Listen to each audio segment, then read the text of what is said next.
सितंबर खत्म होने वाला है और दिल्ली के लोगों को अभी से जहरीले धुंध का डर सता रहा है। दिल्ली सरकार कई तैयारियां कर रही है, जिससे कृत्रिम रेन भी शामिल है। साथ ही रेखा सरकार पड़ोसी राज्यों से पराली नहीं जलाने की अपील कर रही है, लेकिन लग रहा है कि इस अपील का असर दिखाई नहीं दे रहा। आज फिर पराली जलने की तस्वीरें सामने आई हैं। अमृतसर के सठियाला गांव के खेत में पराली जलाया गया। सवाल है कि अगर ऐसे ही पराली में आग लगती रहेगी तो क्या इस साल भी दिल्ली का दम घुटेगा?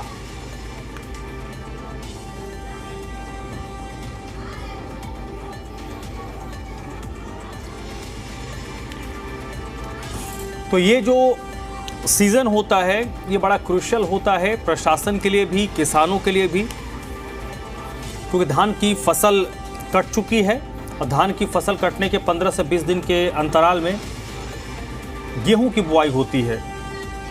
तो किसान अपनी फसल में जो कटी हुई फसल होती है खेतों में आग लगाते हैं। और ये अमृतसर का सठियाला गांव है जहां पर खेतों में आग लगाई गई है।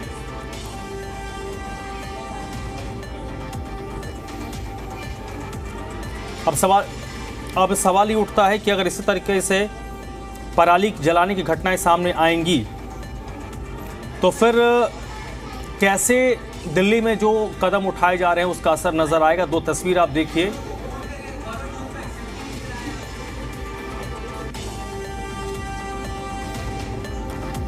जहां पर पराली जलाने की घटना सामने आ रही है।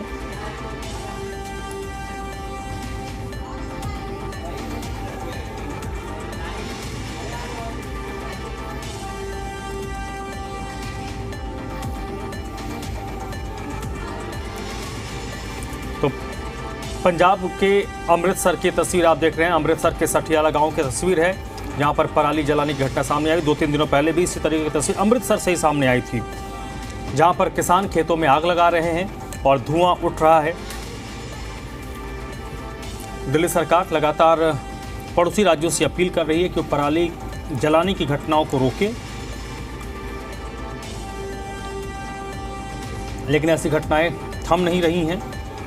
और जैसे ही मौसम थोड़ा ठंडा होगा, तापमान गिरेगा। देवेश का सीधे रुख कर लेते हैं इसी पर ज़्यादा जब बातचीत के लिए। देवेश, ये बताइए, दिल्ली सरकार एहतियातन कदम उठा रही है, लेकिन अगर पड़ोसी राज्यों में पराली जलाने की घटनाएं होंगी तो फिर दिल्ली में उन एहतियातन जो कदम उठाए जा रहे हैं उसका तो असर नजर नहीं आएगा। देखिए, बिल्कुल सबसे बड़ी दरअसल समस्या यही है कि देश की राजधानी दिल्ली में पॉल्यूशन होता है। जैसे ही अब किसी दशहरा आएगा और दशहरा के बाद आप खुद देखेंगे कि जो आसमान में हल्की धुंध सी आपको नजर आने लगेगी, यानी कि सर्दियों की एंट्री होने से ही पहले जो दिल्ली की हवा है वो जहरीली हो जाती है। ऐसे में कोशिश जरूर सरकार की तरफ से की जाती है, अलग अलग एक्शन प्लान बनाए जाते हैं। एक ये भी है कि आर्टिफिशियल रेन की जो है सरकार को मंजूरी मिल गई, तो उसकी MOU भी साइन हो गया है। अक्टूबर में आर्टिफिशियल रेन भी दिल्ली में करा ली जाएगी।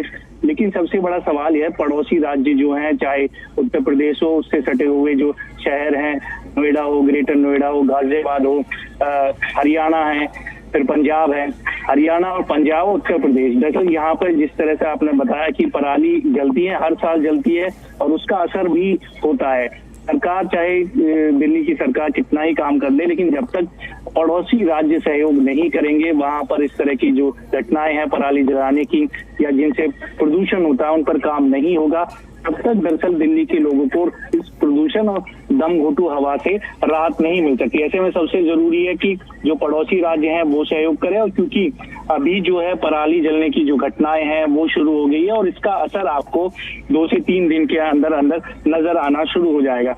जो हवा है वो जहरीली होना शुरू हो जाएगी। अब ऐसे में सरकार का फर्स्ट स्टेप ये होना चाहिए, दिल्ली में लगातार दिल्ली सरकार, बीजेपी की सरकार है, वो काम कर रही है। आर्टिफिशियल रेन होगी तो उसके जरिए फिर देखेंगे कि किस तरह के रिजल्ट जो है वो सामने आते हैं। लेकिन सबसे जरूरी है कि सरकार जो पड़ोसी राज्य हैं उनका भी सहयोग ले और जो ये घटनाएं हैं सबसे पहले उस पर रोक लगे, पराली की जो घटनाएं, क्योंकि सबसे ज्यादा जो धुआं है और उसका असर सीधा सीधा देश की राजधानी दिल्ली में पड़ता है। पंजाब में तो पड़ेगा ही पड़ेगा, लेकिन क्योंकि यहाँ की आबोहवा बहुत खराब हो जाती है, सबसे ज्यादा इम्पैक्ट जो है दिल्ली में होता है। तो उसके लिए जरूरी है सहयोग की, लेकिन अलग अलग जो कार्यक्रम है वो तो सरकार कर ही रही है। दिल्ली में आर्टिफिशियल रेन होगी, दूसरी तरफ ओपन बर्निंग पर रोक लगेगी, ये तमाम चीजें हैं। डस्ट पॉल्यूशन ना हो इसके लिए अलग से जो है छिड़काव होगा।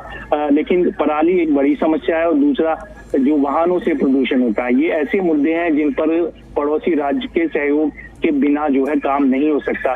तो अब आपने देखा भी होगा आज जो तस्वीरें आ रही हैं लगातार जो पराली जल रही है वो भी एक बड़ा मुद्दा है। तो इस पे भी जरूरत है सरकार को कि दोनों सरकारें मिलकर बातचीत करें और ये घटनाएं जो है दरअसल रुक सके, जिससे कि जो आने वाला समय है वहां पर जो है पॉल्यूशन ना बढ़े और दिल्ली के लोगों को दम घोटू हवा में। ठीक है देवेश, बहुत बहुत शुक्रिया।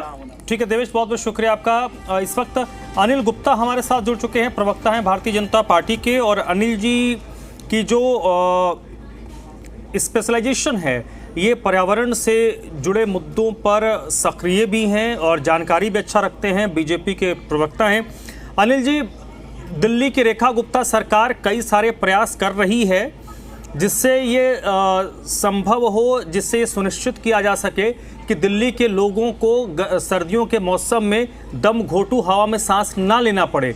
लेकिन सर अभी जो तस्वीरें पंजाब से आ रही हैं और हो सकता है हरियाणा से वैसी तस्वीरें सामने आए, अगर पराली की घटनाएं कम नहीं होंगी, अगर पराली जलेंगी तो रेखा गुप्ता सरकार की मेहनत पर तो ऐसे ही पानी फिर जाएगा।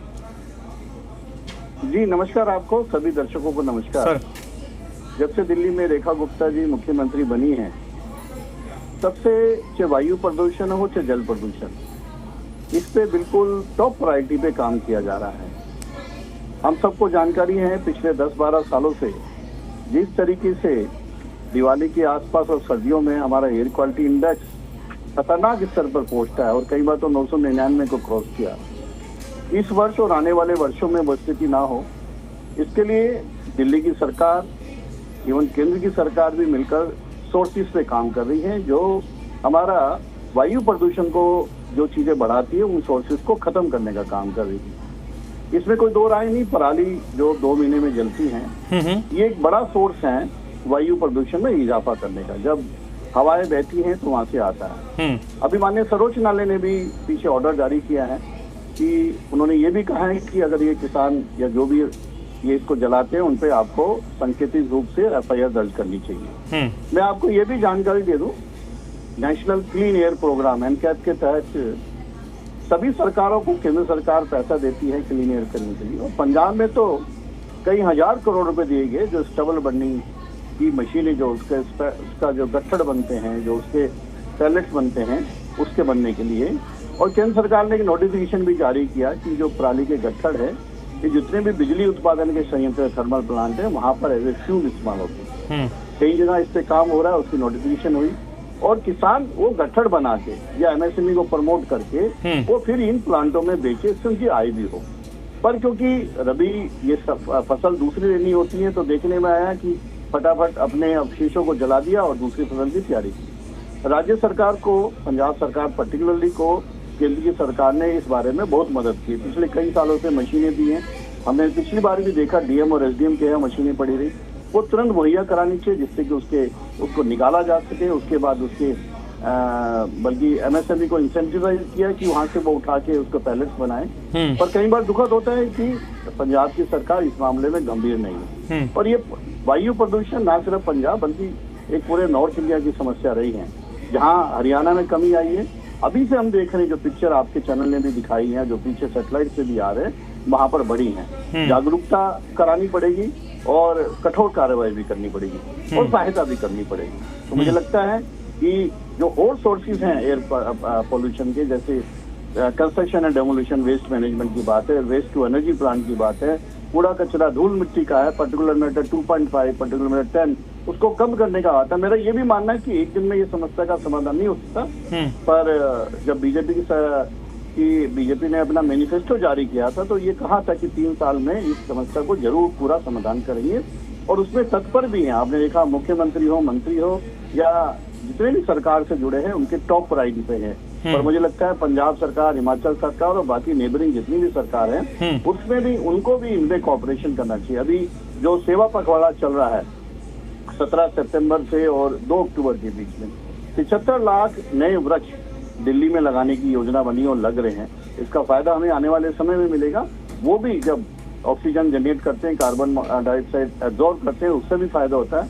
मुझे लगता है कि देश के नागरिकों को, पर्टिकुलरली नॉर्थ इंडिया का, के लोगों का जो जीवन 8-9 साल कम इस स्थिति से हो जाता है, उसमें सुधार की जरूरत है।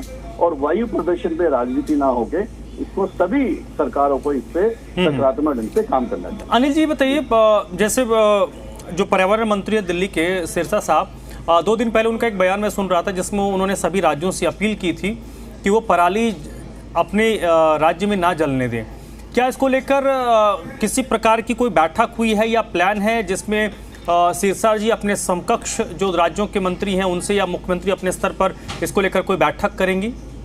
हमारा जो केंद्र सरकार का एग्रीकल्चर मंत्रालय है और पर्यावरण मंत्रालय, ये निरंतर राज्य सरकारों के संपर्क में है और फंड भी रिलीज किया गया है। हर साल कई सालों से रिलीज किया, मैंने कहा एनकेप के तहत, और पर्टिकुलरली 38 करोड़ से ज्यादा, जो मुझे जानकारी अब लेटेस्ट डाटा मेरे पास नहीं है, वो स्टबल मैनेजमेंट के नाम से मशीनें खरीदी गई हैं।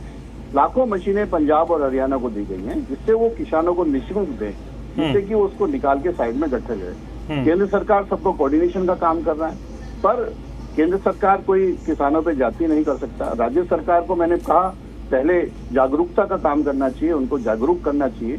उसके बाद जैसे माननीय सर्वोच्च न्यायालय भी इसमें चिंतित है, उन्होंने भी कहा है कि अगर कोई नहीं मानता तो हमें विचारात्मक एक FIR वगैरह भी लॉन्च करना चाहिए। और फिर जब इंसेंटिव मिल रहा है, अब तो आप किसी भी थर्मल प्लांट में, चाहे बठिंडा का हो, चाहे पानीपत का हो, जो भी थर्मल प्लांट है, ये easily as a 5% as a raw material वो उसको इस्तेमाल हो रहा है, बिक्री हो रही है, किसानों को फायदा होगा। पर जल्दी के चक्कर में ये जलाते हैं। मुझे लगता है कई बार इसको जागरूकता राज्य सरकार को थोड़ी ज्यादा दिखानी चाहिए।